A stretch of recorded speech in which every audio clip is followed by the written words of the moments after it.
सर्वमङ्गलमाङ्गल्ये शिवे सर्वार्थसाधिके शरण्ये त्र्यम्बके गौरी नारायणी नमोऽस्तुते।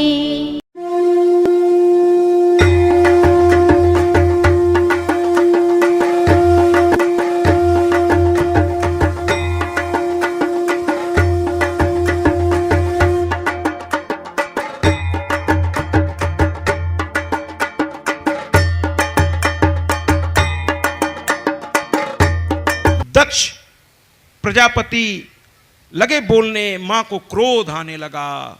सावधान हो जाइए, मां से अंदर से छाया के रूप में पुनः मां काली ने वहां प्राकट्य किया महाराज।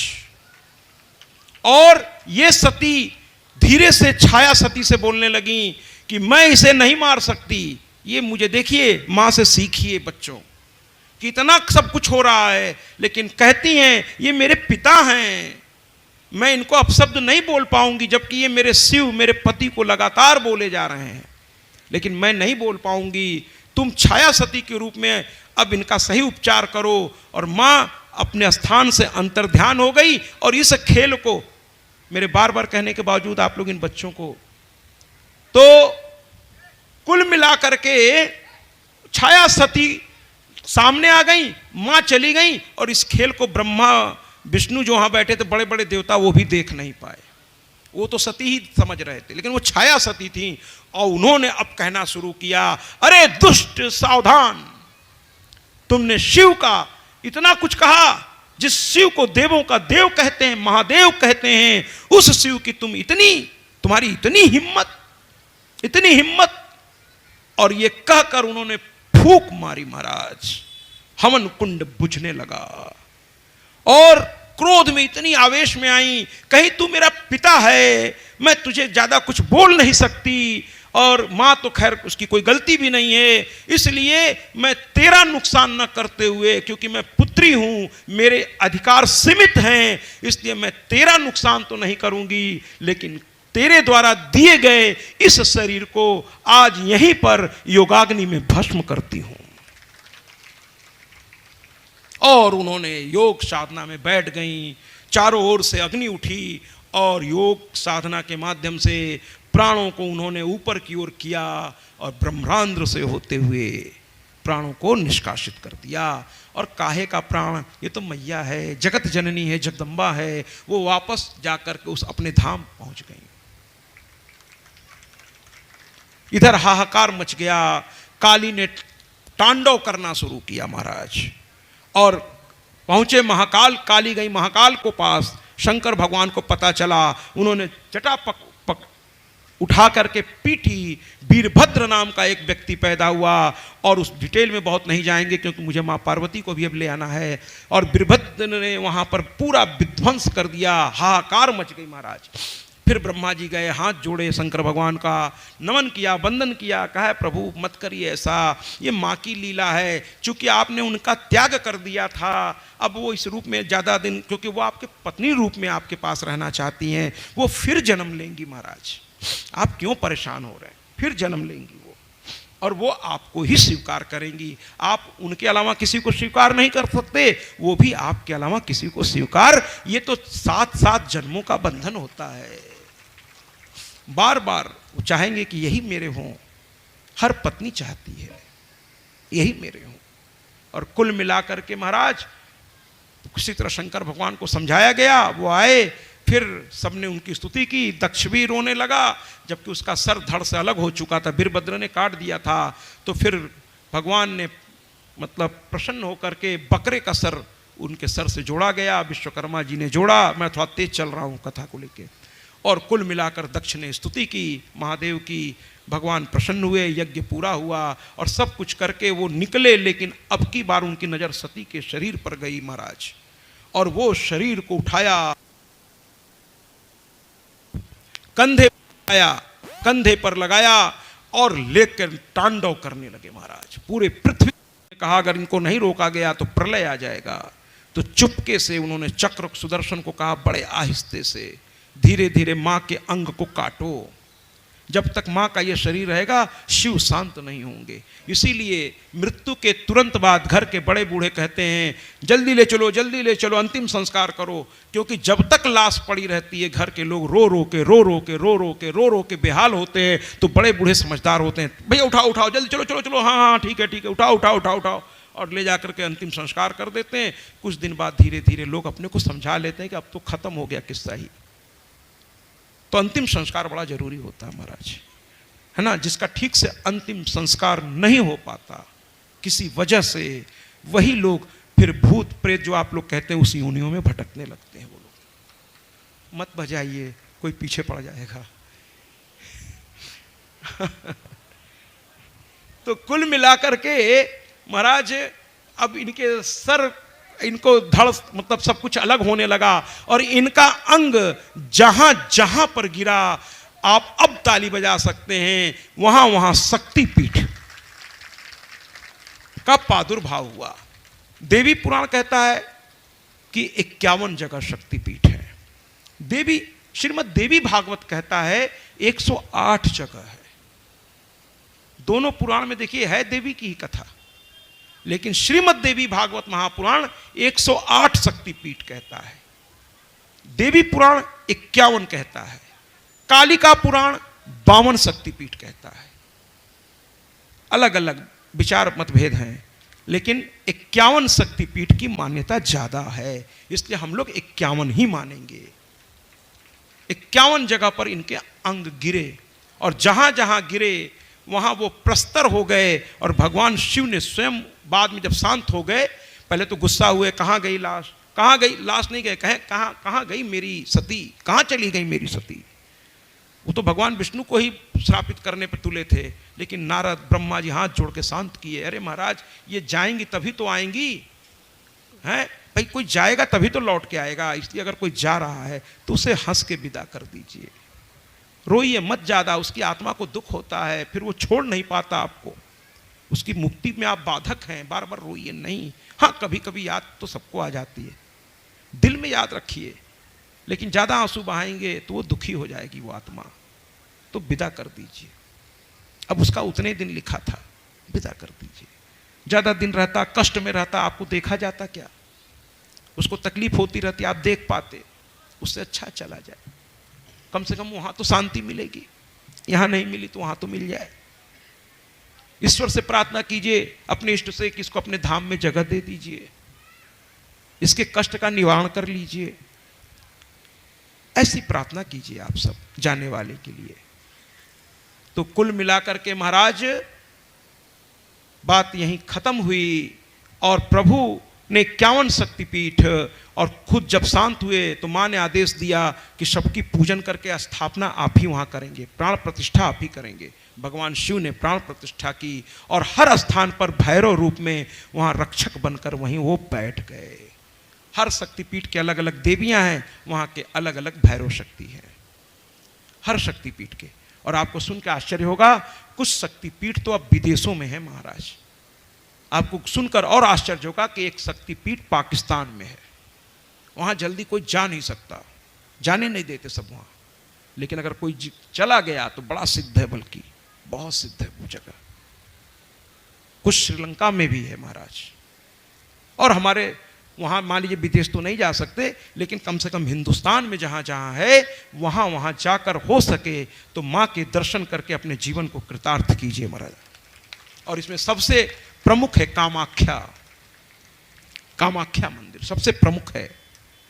और एक चीज और क्लियर कर दूं आपको कि सिद्ध पीठ और शक्ति पीठ में अंतर होता है, तो जरा ध्यान से पढ़िएगा। अगर वहां सिद्ध पीठ लिखा है तो वहां मां के अंग नहीं गिरे हैं महाराज, वहां किसी भक्त के द्वारा ऐसी उपासना हुई है कि मां जागृत हो गई है, इसलिए वो सिद्ध पीठ हो गया।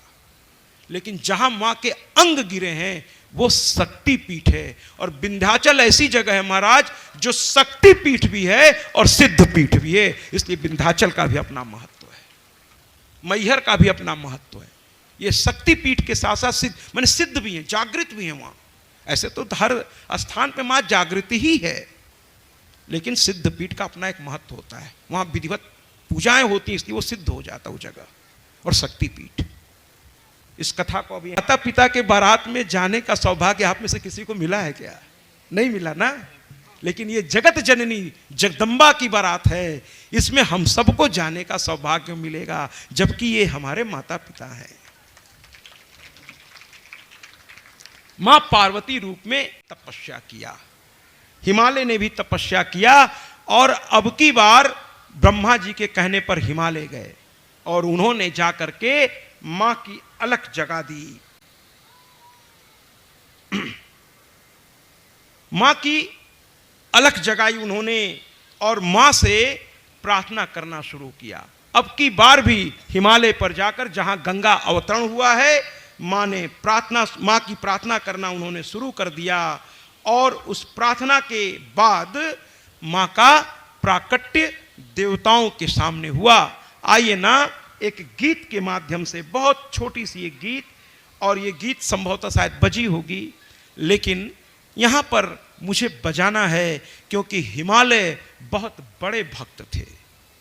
हिमालय बहुत बड़े भक्त थे और इनकी पत्नी तो इनसे भी बड़ी भक्त थी। जहां दोनों पति और पत्नी में भाव होता है, भक्ति होती है, भैया लक्ष्मी और समृद्धि वहीं निवास करती है।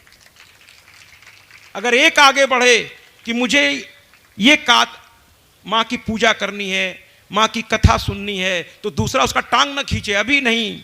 बल्कि अगर पति कहे तो पत्नी कहे, अरे करो ना, बड़ा अच्छा होगा वो 9 दिन जब मैया हमारे यहां रहेगी, कब करने वाले हो? और पत्नी कहे तो पति कहे, चिंता मत करना, जो लगेगा लगाएंगे, सजाओ ना मां का दरबार, बुलाओ ना मां के ब्यास को और सुनाओ ना मां की कथा, कराओ ना यज्ञ अनुष्ठान, रहो ना व्रत तपस्या करो ना, कब करोगी ये बताओ, व्यवस्था तो मैं यूं कर दूंगा। जब दोनों एक दूसरे का साथ देते हैं धर्म में, हर कर्म में, तो वहीं लक्ष्मी आकर के निवास करती है। क्योंकि लक्ष्मी भी वहीं जाना चाहती है जहां जाने से उनका सदुपयोग हो। दुरुपयोग वाली जगह पर लक्ष्मी बड़ी मुश्किल से अगर गई भी तो चली जाती वहां से। इसलिए धर्म में सदुपयोग कीजिए, लोगों का सहयोग करने में सदुपयोग कीजिए, लक्ष्मी की यही उपयोगिता है। तो आइए ना, और हिमालय जो है, अंबे मैया तेरी मेहरबानी रहे। हिमालय के भक्ति को इससे अच्छे कोई गीत से मैं कह भी नहीं पाऊंगा। हिमालय बड़े भक्त थे, वो हाथ जोड़ करके, और यहां जब मां प्रकट हुई महाराज, तो आपको शायद पता है कि नहीं, एक गीता और है, रुक रही है, एक गीता और है।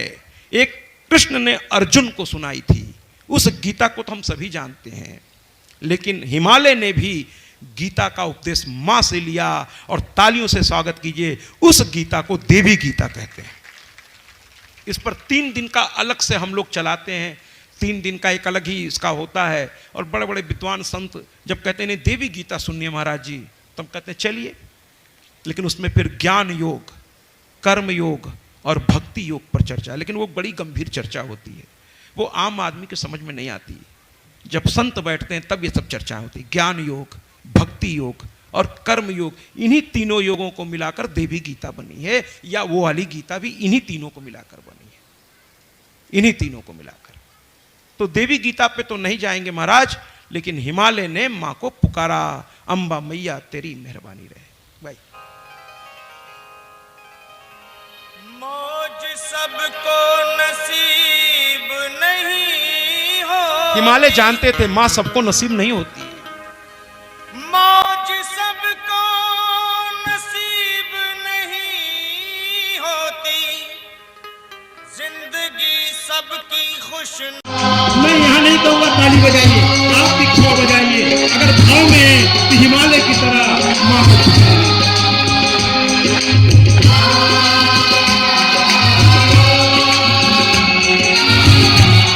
बजाइए ना।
ने कहा, पुत्र मैं अब तुम्हारे घर में जन्म लूंगी। हिमालय खुश हो गए, कहने लगे, हे जगदम्बे आप मेरे घर आएंगी?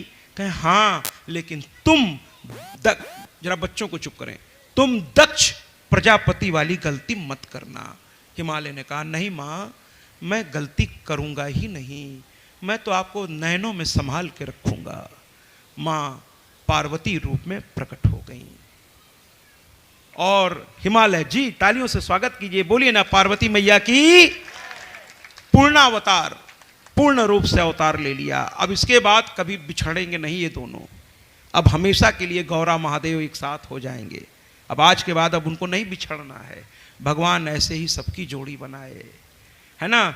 मरे कोई बात नहीं, संसार है तो जो आया है उसे जाना पड़ेगा, लेकिन बार बार वही जोड़ियां आपस में मिलें और प्रेम से रहें, हर घर में सुख हो, शांति हो, समृद्धि हो, आपस में प्यार हो, विश्वास हो, ऐसा हम सभी प्रार्थना करें, ऐसा हम सभी प्रार्थना करें। तो मैया आ गई, मैया बड़ी होने लगी, फिर वो तपस्या करने चली गई और जा करके, प्लीज मैं बार बार मंच से कह रहा हूं, कृपया बच्चों को थोड़ा चुप करें। इनके माता पिता से मेरा निवेदन है कि थोड़ा इनको आप संभालें, इनको हमारे लिए आपने क्या कहें, अब हम इनको संभालेंगे क्या? कृपया संभालें ना जरा सा, मैं क्या क्या संभालूं, इनको संभालें। तो कुल मिलाकर के मैया ने तपस्या की, इतनी घनघोर तपस्या की। जब आपको यही पति रूप में दोबारा चाहें और आप भी यही पत्नी दोबारा चाहें, तो मिल करके साधना करिए, इसी जन्म में दोबारा यही मिले आपको। अगर ऐसा आप चाहते हैं या चाहती हैं, इसी तरह के व्रत अनुष्ठान करिए, कथाएं सुनिए कि दोबारा यही मिलें, यही वो हैं जिनके हाथों में मैं पूर्ण रूप से सुरक्षित हूं, है ना। अगर ऐसा स्नेह का बंधन आप दोनों में है तो खूब यज्ञ अनुष्ठान कथा कराते रहिए, जिससे जन्म छूट जाए, शरीर बदल जाए, लेकिन मुलाकात पुनः इन्हीं से हो, चाहे स्वरूप बदला हो। इसके लिए कथा श्रवण कीजिए, व्रत अनुष्ठान कराइए, तरह तरह के पूजा पाठ करते रहिए। इस जन्म में भी सुख शांति मिलेगी महाराज, और उस जन्म में भी सुख शांति की प्राप्ति। आप अपने भाग्य के विधाता स्वयं हैं, कोई विधाता और नहीं है, आप ही विधाता हैं। अपने भाग्य को जैसा चाहे वैसा लिख लें महाराज। कलम भी आपके हाथ में है, कागज भी आपके हाथ में, अब आपके ऊपर है आप अपना भाग्य कैसा लिखना चाहते हैं। घर में उत्सव के रूप में क्या होना चाहिए? कथा, पूजा, पाठ, ये उत्सव के रूप में मनाइए, ये शुद्ध है। इस उत्सव में आप बहकेंगे नहीं, बाकी उत्सव में बहक जाता है आदमी। ये उत्सव तो और मर्यादा में ले आएगी आपके परिवार को। जो नहीं मर्यादित होंगे वो डर के मारे ही सही 9 दिन की कथा में मर्यादित होने का प्रयास भी कर लेंगे, तो वो प्रयास धीरे धीरे सफल हो जाएगा। जरूर बुलाई, ऐसे अनुष्ठान कराइए और कहिए भैया आप मर्यादित रहिए, नहीं तो उल्टा पड़ जाएगा। डर के ही सही अगला मर्यादित रहने लगेगा और धीरे धीरे उसके जीवन की शैली हो जाएगी, और एक ऐसी शैली होगी कि स्वयं पर उसे भी गर्व होगा और उसके परिवार को भी उस पर गर्व होगा। ऐसा मर्यादित जीवन हो जाएगा। ये कथाएं इसलिए ही होती हैं। संत आएंगे, आचार्य आएंगे, वो आपको कहेंगे नहीं भैया ये सब नहीं खाना, ये सब नहीं पीना, कम से कम 9 दिन तो नहीं। धीरे धीरे आदत पड़ जाएगी। तो कहने का तात्पर्य है महाराज कि यहां पर पार्वती ने तपस्या की प्रभु को पाने के लिए। प्रभु कामाख्या पे बैठ के तपस्या करने में लीन थे सती के जाने के बाद। मैं उस कथा को बहुत विस्तार में ले नहीं गया क्योंकि समय का अभाव होता है। तो दोनों एक दूसरे के लिए तपस्या कर रहे हैं महाराज, तभी होता है मिलन। दोनों तपस्या कर रहे हैं। इतनी तपस्या माने की कि उनकी माँ जब देखी उनको तो उनके मुख से निकल गया, उनके शरीर को देखकर। तपस्या में शरीर सूखता है महाराज, साधना में शरीर सूखता है, फूलता नहीं है, सूखता है ना। अब आजकल के व्रत भी बड़े विचित्र हैं महाराज। एक घर में मैं था, बहुत पैसे वाले लोग थे, उन्होंने भी माँ की कथा रखी थी। कोई व्रत आया था, बहुत कोई व्रत था, अब मुझे याद नहीं कौन सा व्रत था। पूरा परिवार ने कहा महाराज जी हम लोग व्रत हैं। हमने कहा क्या बात है, बहुत अच्छी बात है भाई आप व्रत हैं। सुबह सुबह मैंने देखा कि एकदम बादाम से घोटा हुआ दूध, खूब ढेर सारा सेव, खूब ढेर सारा केला और भी नाना प्रकार के फल ड्राइंग रूम में डाइनिंग टेबल पर नौकरों ने सजा दिया। कहे महाराज जी आइए। हमने कहा महाराज जी जो लेना था वो कक्ष में आपने भिजवा दिया, मैंने ले लिया। इतना गरिष्ठ सुबह सुबह आप ही ग्रहण करो महाराज, आप ही ग्रहण करो। तो वो ग्रहण किए। इसके थोड़ी देर बाद मैंने देखा फिर घी की खुशबू फैलने लगी किचन में। हमने थोड़ा मजाक, थोड़ा हास्य विनोद मैं कभी कभी करता हूँ एकांत में, जब मैं सबके साथ बैठता हूँ तो हास्य विनोद भी होता है। मैंने कहा महाराज फिर कुछ बन रहा है क्या, आज तो आप लोग व्रत हैं? कहे नहीं नहीं महाराज जी कुछ खास नहीं, सिंघाड़े के आटे का पूड़ी बनवा रहा हूँ महाराज जी, कचौड़ी, थोड़ा हलवा बनवा रहा हूँ महाराज जी, थोड़ा कुछ सब्जियां बनवा रहा हूँ सीधे नमक में, और महाराज जी कुछ मिष्ठान भी मैंने मंगा रखा जिसमें अन्न नहीं पड़ा है। हम क्या महाराज और क्या है? क्या महाराज जी केला भी है, सेव भी है। हमने कहा आप लोग व्रत हैं, खाइए महाराज।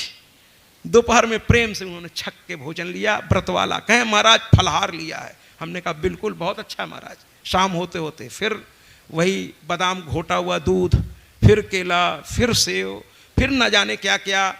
महाराज जी आप भी? हमने कहा ना ना आप लें, आप लें। फिर लिया उन्होंने। कहे महाराज जी आज का व्रत बड़ा कठिन है। हम कहे हाँ कठिन तो लग रहा है, लग रहा है कठिन। शाम होते होते फिर नाना प्रकार के व्यंजन महाराज। रात्रि भोजन में हमने कहा महाराज अगर इसे व्रत कहते हैं तो भगवान ऐसा व्रत सबको दे। अगर ये व्रत है महाराज, दिन भर में आपने उतना खा लिया जितना रोज नहीं खाते हैं, और आप कह रहे हैं महाराज व्रत है, जूस आ रहा है गिलासों में भर भर के। कह महाराज मुख सूख रहा है। हम कह नहीं ले ले ले जूस लें, ऑरेंज जूस लें, बनाना जूस लें, एप्पल जूस लें, जूस ही जूस लें। कहे महाराज खाने में कुछ अन्न आज मिला नहीं तो भूख बार बार लग रही है। हमने कहा नहीं नहीं महाराज लेना चाहिए, कहीं आप बेहोश हो गए तो भूखा मत रहिए, खाते रहिए। तो ऐसे व्रत का कोई फायदा नहीं है। व्रत माने व्रत, व्रत को ठीक से रहिए महाराज, तपस्या ठीक से कीजिए। हमारी माँ ने तपस्या किया, शरीर एकदम सूख गया, तो हमारी माँ की माँ ने उनको देखते ही कहा उमा, और उनका नाम माँ पार्वती का एक नाम पड़ गया उमा। तालियां नहीं बजाएंगे, आप थक गए। उमा। और किंवदंतियां और भी हैं, मैं किंवदंतियों पे नहीं जाना चाहता। अब तो एक ही चीज के कई कथा है तो अब उसकी ओर नहीं जाते। हम सिर्फ इसलिए कहते हैं कि उस व्रत की प्रतिष्ठा, और मैं आपको तपस्या का तरीका बताने के लिए मैं कह रहा हूं कि अपने आप को तपस्या करिए तो फिर करिए महाराज, केवल नाम की तपस्या नहीं, करिए ठीक से, है ना। साधना करिए तो करिए, है ना। अगर कथा है 9 दिन की तो सुबह से फलहार लेकर रहिए, कथा के बाद अन्न लीजिए महाराज, क्योंकि अगर आप मुख्य यजमान हैं तो आपको फलहार लेना चाहिए। 9 दिन की तपस्या आपके शरीर में ऐसी ऊर्जा देगी, ये शक्ति की उपासना है। अगर ये हो गई ना महाराज तो फिर शक्ति की कमी आपके घर में कभी नहीं होगी। ये जोत जल्दी जलती नहीं है, बड़े भाव से। लोग सोचते बहुत हैं, इस पंडाल में बैठा हुआ इस कथा की इतनी अच्छी भाव को देखकर 80% लोग सोच रहे होंगे कि मैं भी माँ की कथा सुनूंगा, लेकिन उसमें कराने वाला शायद एक होगा, क्योंकि जिसके भाव में मजबूती होगी वही यहां तक पहुंचेगा महाराज। बाकी लोग सोचेंगे, 2 दिन याद रखेंगे, फिर भूल जाएंगे। लेकिन जिसके भाव मजबूत होंगे वो मेरा फोन नंबर भी ढूंढ निकालेगा, वो मुझसे मिल भी लेगा, सब कुछ तय भी हो जाएगा, आचार्य भी आ जाएंगे, और वहां भी वही मंत्र गूंजने लगेंगे जो श्रीवास्तव परिवार के घर में आज सुबह सुबह गूंजते हैं। सब हो जाएगा महाराज। संकल्पित तो होइए, जहां चाह वहीं राह। जिधर आप चाह लेंगे। एक माझी है झारखंड का व्यक्ति, उसकी पत्नी को बालक के लिए उसको ले जाना था, लेकिन उसके गांव तक सीधी सड़क नहीं थी एक पर्वत की वजह से, कोई ट्रेन लाइन नहीं बनी। वो अकेला व्यक्ति, अनपढ़ गंवार, उसकी पत्नी मारी गई, मर गई उस चक्कर में। उसने कसम खाई कि दूसरी अब स्त्री इस गांव में इलाज के अभाव में नहीं मरेगी। अकेले चल पड़ा महाराज, और पहाड़ों को काट के रास्ता बना दिया महाराज। उस पर एक फिल्म भी बनी है कि अब एम्बुलेंस मेरे घर तक, मेरे गांव तक आएगी। मेरी पत्नी तो मर गई, दूसरी अब नहीं मरेगी। तो जहां चाह, अगर आप में चाहत है कि श्रीमद् देवी भागवत महापुराण सुनना है, तो सत्या क्या, कोई भी आपके एक बुलावे पर दौड़ता चलाएगा। आप में भाव होना चाहिए, भाव से भगवान है, जहां भाव वहीं भगवान। तो मां आ गई महाराज, और उसके बाद हिमालय को तो कोई ऐतराज नहीं था। फिर सप्तऋषि आए हिमालय के पास, कहे देवों के देव ने आपकी पुत्री के लिए प्रस्ताव। देखिए पहले लड़के वाले जाते थे लड़की मांगने, आजकल तो महाराज लड़की वाला जाता है, ऊपर से दहेज की लंबी लिस्ट पकड़ा दी जाती है। अरे भैया, जितने दर्द से पुत्र पैदा होता है उतने ही दर्द से पुत्री भी पैदा होती है। फिर दोनों में अंतर कहां से आ गया, अंतर कहां से आ गया, दोनों एक ही है महाराज।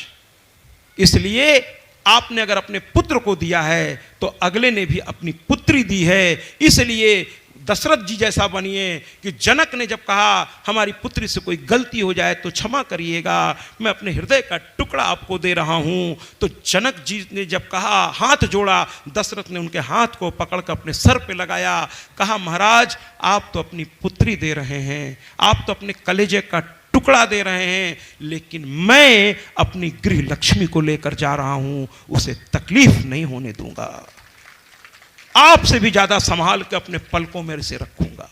जब तक मैं जीवित हूं तब तक इसे तकलीफ नहीं होगी। मैं ससुर बन के नहीं जा रहा हूं, मैं इसका धर्म का अगला पिता बन के लेके जा रहा हूं। ऐसा विश्वास दिलाइए बेटी के पिता को, वो अपने कलेजे का टुकड़ा दे रहा है, जो उससे बन पड़ रहा है वो सब कुछ आपको दे रहा है। तो ऐसे में विश्वास करिए महाराज। आइए ना, अब तैयारी कर लें, गोलू के मित्र जहां भी हों, एक गीत के माध्यम से बारात लेके चलते हैं बाबा की। और बाबा की बारात जो है कोई छोटी मोटी बारात नहीं थी महाराज। ये जो लोग कहते हैं ना कि बाबा एकदम ऐसे बैठ गए, लोग हंसने लगे, लोग देख के बेहोश हो गए, ये हो गया वो हो गया, लोग उत्पात कर रहे थे, उनके साथ भूत प्रेत चल रहे थे, पूरा हाहाकार मचवा दिया महाराज। मैं सबको इस मंच से कहता हूं कि भैया इस भ्रम को यहीं बंद करें। अरे भैया, वो देवों के देव हैं जिनका रूप ही स्वरूप ही कर्पूर गौरम करुणावतारम संसार सारम भुजगेंद्रहारम। जरूर तालियां बजाइए। सदा वसंतम हृदयारविंदे भवम भवानीम सहितम नमामि, भवम भवानीम सहितम नमामि, भवम भवानीम।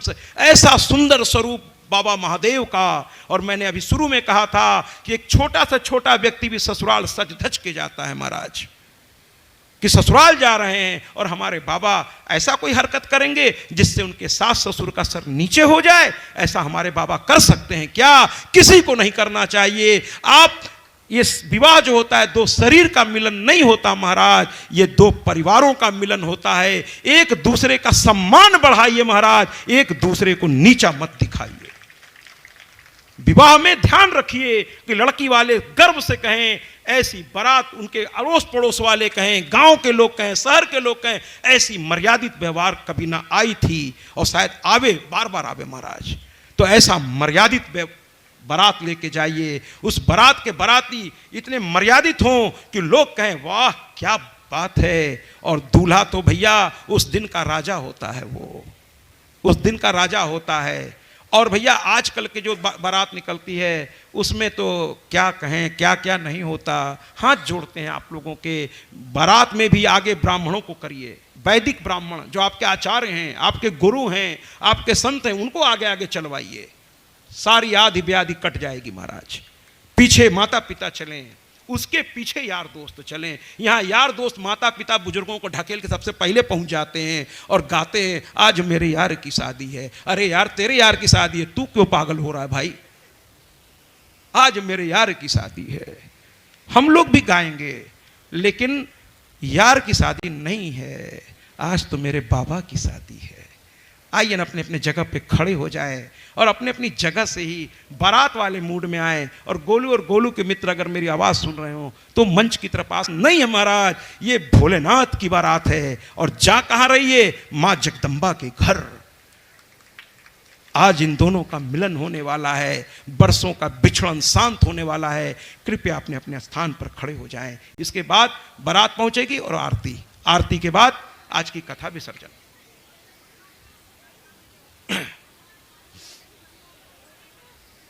और जरा झूमेंगे। अरे घर की शादियों में तो बहुत नाच लिए, आज ऐसा सौभाग्य मिला है कि गौरा महादेव की शादी में नाचना है। इसको नाचना क्यों कहें, नृत्य कहेंगे। शादी जो बारातों की होती है, आम आदमी के जीवन की, उसमें नाचा जाता है। यहां तो हम नृत्य करेंगे महाराज, नृत्य करेंगे। बाबा की बारात चल रही है, आइए ना हम लोग नृत्य करते हैं। आइए बारात के गीत को बजाते हैं। वो लोग कहते हैं आज मेरे यार की शादी है, और मैं कहता हूं आज मेरे निराले बाबा की शादी है, आज मेरे बाबा की शादी है। चलिए ना शुरू करें। की हर बात निराली है, भोले की हर बात निराली है, बात निराली है, ध्यान से सुनने वाली है। भोले की हर बात निराली है, भोले की हर बात निराली है। हे त्रिलोकी नाथ हाथ में खप्पर खाली है, भोले की हर बात निराली है, भोले की हर बात निराली है।